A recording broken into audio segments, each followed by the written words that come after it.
মিলন লগন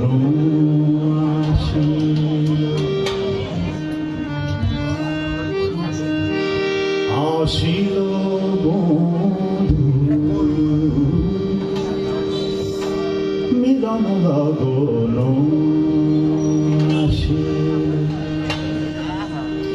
একটা বিশেষ লগ্ন হাজির উপস্থিত, মিলনের লগ্ন। এই মিলনের লগ্ন কখন হাজির হয়? যখন আমরা একটা কায়েমি চিন্তা, সমাজ, অর্থনৈতিক, জ্ঞানগত, ভাবতাত্ত্বিক সব রকম একটা কায়েমি ব্যবস্থাকে ভেঙে নতুন একটা ব্যবস্থার দিকে আমরা যাত্রা শুরু করি, নতুন একটা ভাবের যাত্রা শুরু করি, নতুন একটা চৈতন্যের দশায় আমরা ঢুকি। ওই মুহূর্তটা হচ্ছে একটা নতুন মিলনের মুহূর্ত। কি সেই মিলন? সেটা আমরা করব।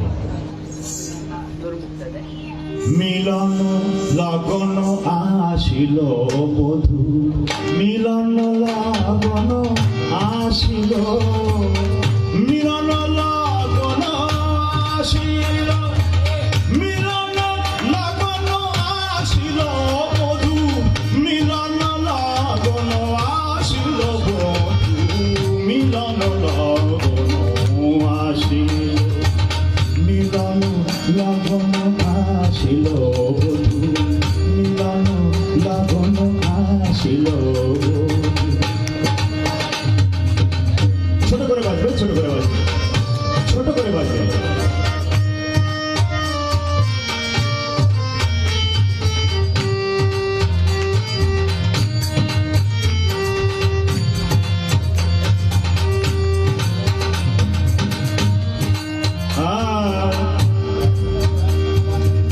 কায়েমে ভেদে নীতি সমাজের সংসার, সাবাস পাগল। কায়েমে ভেদে নীতি সমাজের সংসার, হইতু কি প্রেম ধর্ম ধর্মার পাশ বন্ধন কাটিলা প্রাণ ধন, পাশ বন্ধন কাটিলা প্রাণ ধন, তাহারি রঙ স্বরূপে ধরিয়া মিলন লগন আসিল। কায়েমি ভেদ নীতি সমাজে সংসার, সেটাকে ভেদ করে, সেটাকে ভেঙে নতুন একটা ভেদ নীতির মধ্যে আমরা প্রবেশ করব। সেটা তাদের মুহূর্ত। কি সেই ভেদ নীতি? ভেদ কথাটা গুরুত্বপূর্ণ। ভেদ মানে হচ্ছে আমরা কোনো কিছু থেকে কোনো কিছুকে আলাদা করি কিভাবে, চিহ্নিত করি কিভাবে, পার্থক্য করি কিভাবে, এবং সেই পার্থক্যের রূপটা কি, পার্থক্যের স্বরূপটা কি, সেটাকে বলে ভেদ। ভেদের খবর বলে, ভেদের খবর। তো এই যে আমাদের যে জগৎ, বিশেষ করে যেটাকে বলি আমরা পোস্ট কলম্বাস দুনিয়া। আপনারা ক্রিস্টোফার কলম্বাসের নাম শুনছেন।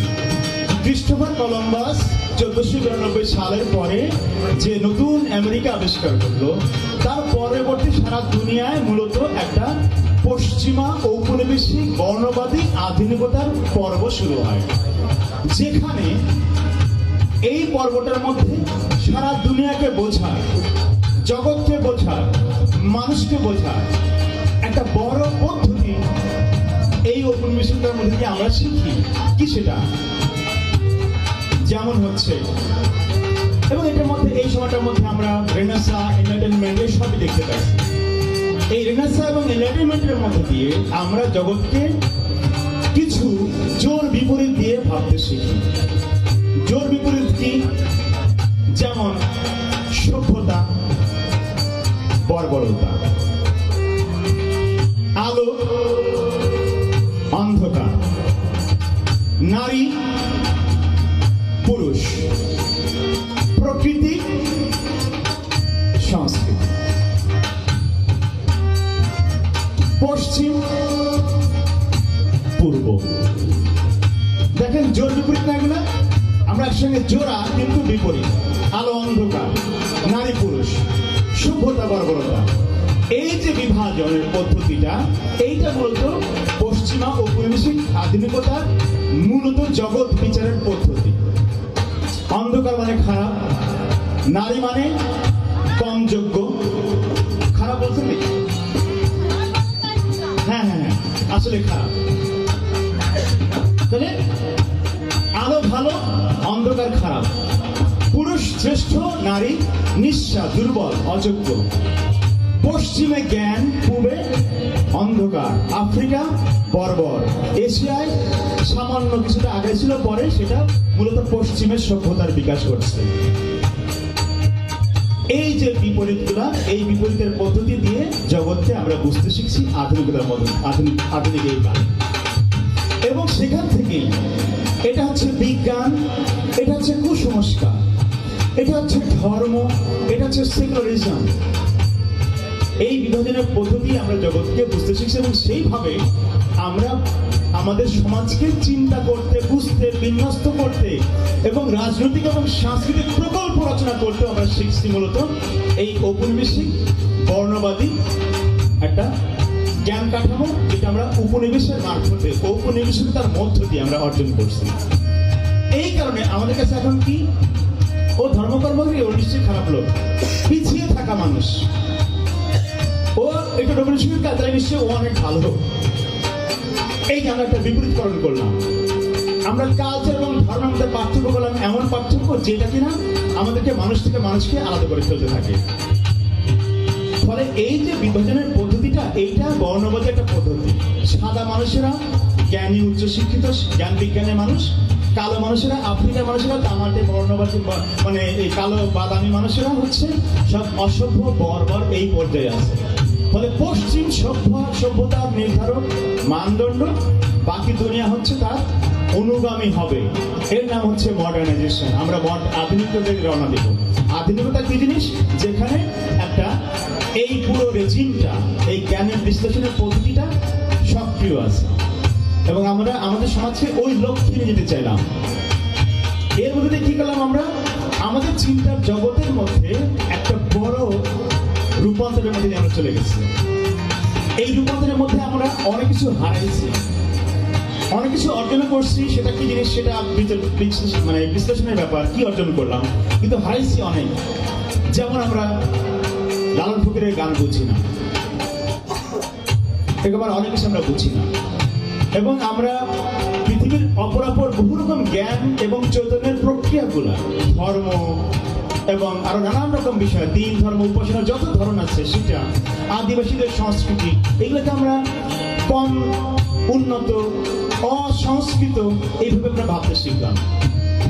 আমরা প্রকৃতির বিপরীতে সংস্কৃতিকে সাজাইছি।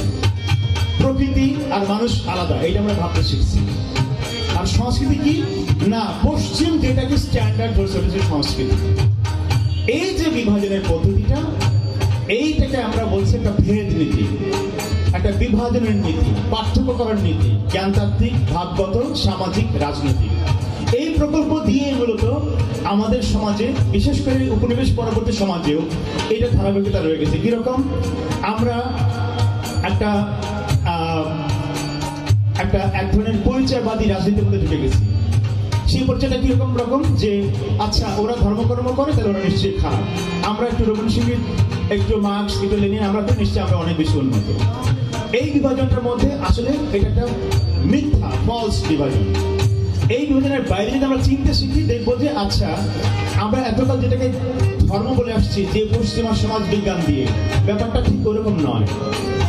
আমরা যেটাকে সংস্কৃতি বলে আসছি পশ্চিমা সমাজ বিজ্ঞান দিয়ে, ব্যাপারটা সেরকম না, আর অন্যরকম।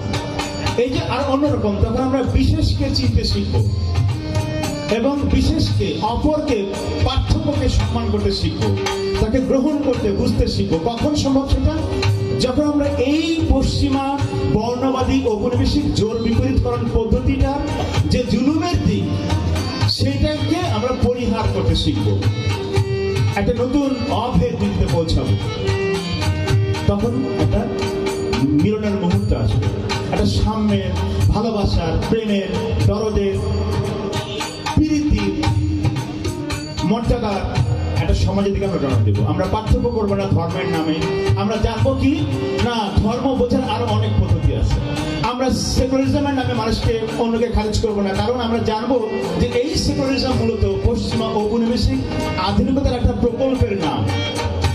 তখন আমরা এই বিভাজনের পদ্ধতি থেকে বের হয়ে মানুষকে মর্যাদা দেওয়া শুরু করবো, অন্যভাবে তাকাতে শিখবো, বুঝতে শিখবো, অনুভব করতে শিখবো। এই কাজটা আমাদের আগামী দুনিয়া, আগামী বাংলাদেশ এবং আগামী অঞ্চল এবং আগামী বিশ্ব রচনার জন্য অত্যন্ত জরুরি একটা পদ্ধতি এবং প্রয়োজনীয় সামাজিক, তাত্ত্বিক, দার্শনিক, রাজনৈতিক এবং সাংস্কৃতিক কাজ। সংস্কৃতি মানে আমার কাছে গান বাজনা নয়, সংস্কৃতি আমার কাছে নাচ নয়, সংস্কৃতি আমার কাছে পেইন্টিং নয়। সংস্কৃতি কি? চিন্তার চর্চিত রূপ। তাহলে সেই চিন্তাকে চ্যালেঞ্জ করতে পারাটা খুব জরুরি একটা কাজ, সেটাও তাহলে সংস্কৃতি। এই জায়গাটা থেকে আমাদের সংস্কৃতিকে বুঝতে হবে নেচার ভার্সেস কালচারে নয়, সভ্যতা, বর্বরতা এবং পশ্চাৎপরতার বাইনারি দিয়ে নয়। সংস্কৃতি আরো অন্য একটা দার্শনিক, তাত্ত্বিক, রাজনৈতিক প্রকল্প হিসেবে আমাদেরকে দেখতে হবে, যেখানে আমরা যেটা করতে পারলে কেবলমাত্র আমরা বহু জাতির, বহু ভাষার, বহু ধর্মের, বহু সংস্কৃতির, বহু লিঙ্গের, বহু সামর্থ্যের একটা প্রেমময় আনন্দের সমাজ এবং একটা রাষ্ট্র প্রকল্প আমরা রচনা করতে পারি।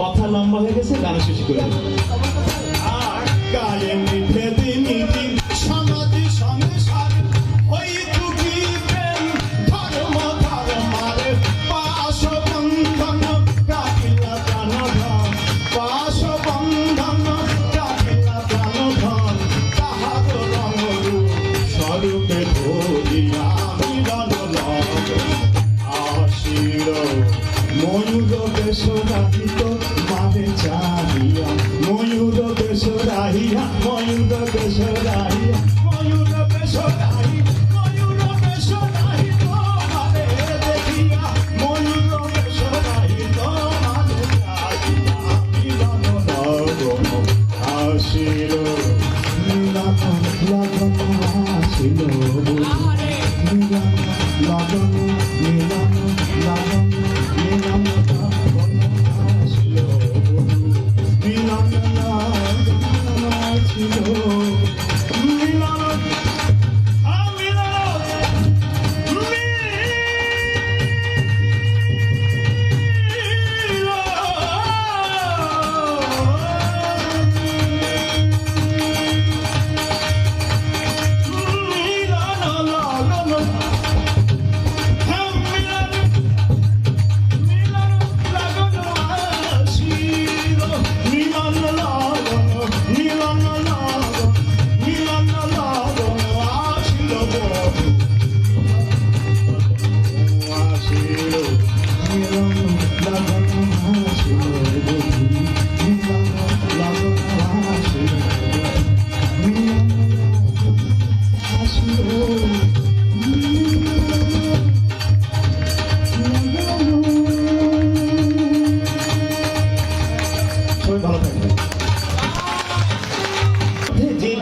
কথা বলছি না, আলো অন্ধকার, নারী পুরুষ, সভ্যতা, বর্বরতা, ওটার মধ্যে আর একটা বিভাজন আছে, প্রাণ এবং অপ্রাণ, বস্তু এবং ভাব, এই বিভাজনটাও আছে। এগুলো সব মিথ্যা বিভাজন। তো এই বিভাজনের মধ্যে দিয়ে আমরা জগতে বহু রকম জুলুম করি এবং একটা হায়ারার্কি করি, একটা উচ্চ ক্ষমতার ক্রম তৈরি করি এবং তার মধ্যে দিয়ে জুলুমটা চলতে থাকে। ফলে প্রাণ অপ্রাণ, বস্তু ভাব, এই বিভাজনটাও আমাদের জন্য একটা জুলুমের ব্যবস্থা হাজির করে। সেইটা ক্রিটিক করে আমার এই গানটা, দুই লাইন শুনে তারপর আরেকটা গানে যাবো। অভেদ সুরে গাও কান্ডারি, অভেদ সুরে, আমি তা দিচ্ছি, অভেদ সুরে গাও কান্ডারি, অভেদ সুরে গাও গান, অভেদ সুরে গাও কান্ডারি, অভেদ সুরে গাও গান, অভেদ সুরে গাও গান রাহি, অভেদ সুরে গাও গান। প্রাণ কি অপ্রাণ কি ভেদ ব্যবধান, কি মায়া খেলায় আমে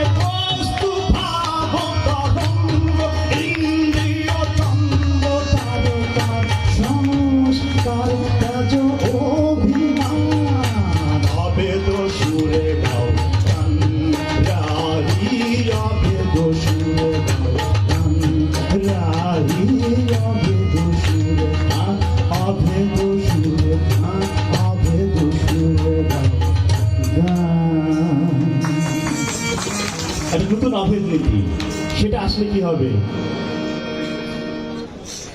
আনন্দে, প্রেমের আনন্দে নয়নে বাড়ি চলবে।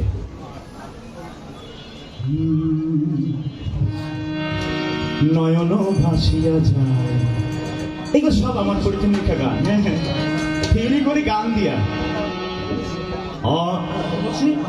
নয়ন ভাসিয়া যায় জলে বধূ, নয়ন ভাসিয়া যায় জলে। কিবা ভাব তনু মনে উছলে, কিবা ভাব তনু মনে উছলে। নয়ন ভাসিয়া, নয়ন নয়ন নয়ন ভাসিয়া যায়, নয়ন ভাসিয়া যায়।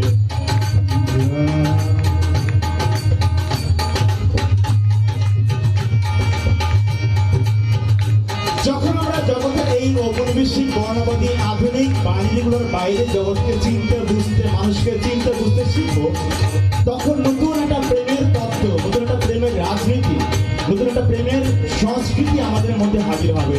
তার যে আনন্দ, তার অংশ কান্নাও। প্রেমে মানুষ কাঁদে, ভালোবাসা মানুষকে আমরা জড়ায় ফেলে কাঁদি না, ওই প্রাপ্তি আনন্দে কান্না চলে আসে। কান্না খুব গুরুত্বপূর্ণ একটা কাজ। আমরা কাঁদতে ভুলে গেছি। আধুনিক পুরুষতান্ত্রিক একটা টক্সিক ম্যাসকুলিনিটির মধ্যে কান্নার কোনো জায়গা নাই। কাঁদা হচ্ছে নারীর কাজ, পুরুষ কাঁদতে পারবে না, এমনকি নারীও পারবে না, তাহলে সে দুর্বল। কিন্তু কান্না খুব জরুরি একটা পলিটিক্যাল কাজ। আমরা যদি নতুন ভাবে ভাবতে চাই জগৎ সংসারকে, তাহলে আমাদের শরীরকে নতুন করে চিনতে হবে। এই শরীরের মধ্যে সকল সত্য প্রকাশিত হয়। এই শরীরকে নতুন করে আমাদের রচনা করতে হবে। এই শরীরের যে আমাদের সংবেদনশীলতার ধরন, আমাদের ইন্দ্রিয় ব্যবস্থা, এই যে চক্ষু নির্ভর আলো নির্ভর জগৎ, এর থেকে বের হওয়ার আমাদেরকে আরো বহু রকম চর্চা করতে হবে।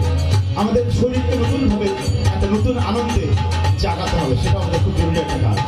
যেখানে জন্ম মৃত্যুর বাইরে জগৎ কল্পনা করা, জন্ম মৃত্যুর বাইরে আমাদের শরীরকে কল্পনা করতে পারা, তখন হচ্ছে সেই আনন্দের মুহূর্তে কাটাতে হয়।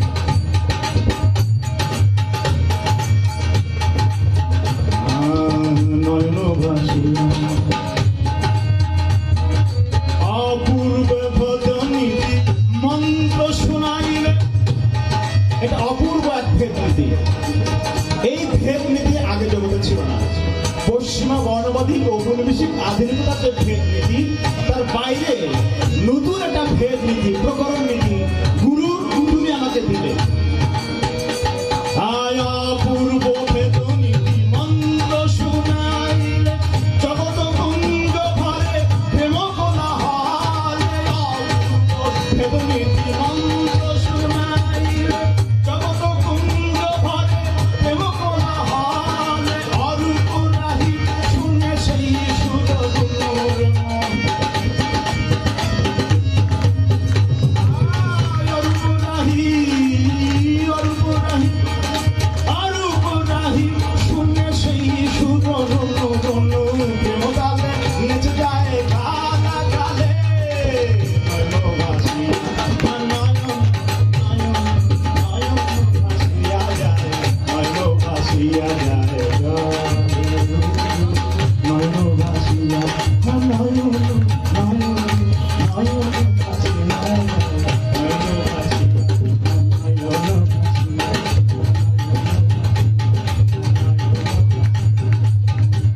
নয়ন নয়ন ভাসিয়া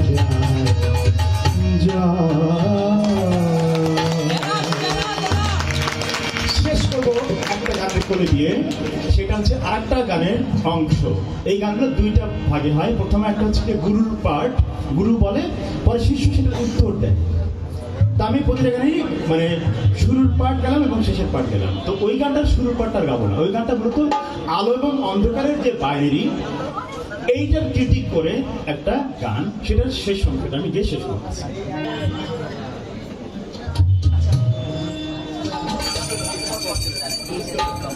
আচ্ছা, এইটা আমরা শুরু স্কেলটা ধরে দুই লাইন শুনেছি। পরানো বধুরা রাখি ধরিয়া দিন দিনানু দৈনিক ভাঙিয়া চুরিয়া। এটা হচ্ছে একটা মান্ডেন, মডার্নিটির যে মান্ডেন, মানে দিনানু দৈনিক আমাদের জীবন, এই একটা পুরুষতান্ত্রিক পুঁজিতান্ত্রিক দুনিয়ার যে নিত্য নৈমিত্তিকতা, প্রাত্যহিকতা, বিজনেস অ্যাজ ইউজুয়াল, স্বাভাবিকতা, নর্মাটিভ, এইটিকে ভাঙচুর করে ভেঙে ফেললে কেবলমাত্র নতুনের উন্মিলন ঘটে। দিনানু দৈনিক ভাঙিয়া চুরিয়া, পরাণ বধুয়া রাখি ধরিয়া, পরাণ বধুয়া রাখি ধরিয়া। এইভাবেই গাবো গানটা। হ্যাঁ, কত মরণের সাধুই চরণে, পরাণ বধূ কিংবা গুরু, তোমার চরণে আমি মরে যেতে চাই। মরে আমি আসলে জীবন মরণের ওপার অন্য কোথাও চলে যাব। এই যে জীবনের ব্যবস্থা, তার বাইরে অন্য কোনো জীবনে আমি প্রবেশ করব, যেখানে মৃত্যু আর ওই অর্থে সোশ্যাল পলিটিক্যাল ডেথের মধ্যে আর নাই, আর এক রকম মৃত্যুর সংস্কৃতি সেটা। কত মরণের সাধু চরণে, গুরু যে মৃত্যু নতুন জীবন দেয়, সেখানে জানতে মরা। এই যে আমাদের সাধু আছে জানে তো, জানতে মরে গেলে ওই মরণ অনেক কাঙ্ক্ষিত মরণ। কত মরণের সাধুই চরণে, পুরালো রাহি জনম ভরিয়া, পরাণ বধুয়া রাখি ধরিয়া, পরাণ বধুয়া রাখি ধরিয়া। আমাদের সমাজ করার ধরন, সংস্কৃতি করার ধরন, রাজনীতি করার ধরন, প্রেম করার ধরন, জীবন যাপনের ধরন ভেঙে ফেলতে হবে। কত মরণের সাধুই চরণে, কত মরণের সাধুই চরণে, পুরালো রাহি জনম ভরিয়া, পরাণ বধুয়া রাখি ধরিয়া, পরাণ বধুয়া রাখি ধরিয়া।